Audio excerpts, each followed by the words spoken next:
Shalom shalom, nyemerera nkubwire ibanga ryiza ryawe Bibiliya imbwiye imenyesheje. Nari ndimo nsoma urwandiko rwa mbere Petero yanditse, maze ngeze ku murongo wa 4 numva ndishimye cyane. Wankundiye ukaza gusoma uru rwandiko ukamenya ibyo abera babikiwe kweri. Haravuga ngo bityo mutegereje umunani mwabikiwe mu ijuru. Uwo munani, cya mbere ntuzabora, cya kabiri wandura, cya gatatu ntunacuyuka. Haleluya.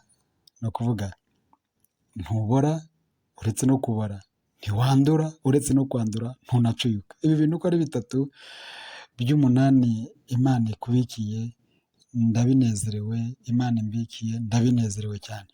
Reka nkubwire, muri iyi minsi hari ibibazo bikomeye cyane by'imitungo, ariko ni ukuri umunani wawe, umunani wanjye mu ijuru Imana itubikiye kubwo kwizera Yesu Kristo ni mwiza cyane.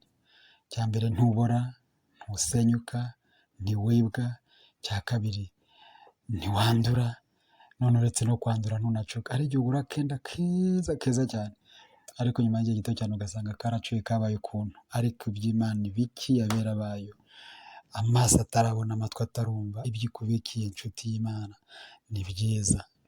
Kazanya, komera, wicike intege, ntihagire ikigutwara mu byaha, ntihagire ikiguca intege ngo utentebuke. Oya, gakondo iri mu ijuru ku Mana Data, aho umunani, aho ibyiza bitabasha kubora, bitabasha kwandura cyangwa gucuya biri. Imana iguhe umugisha kandi ugubwe neza mu izina rya Yesu.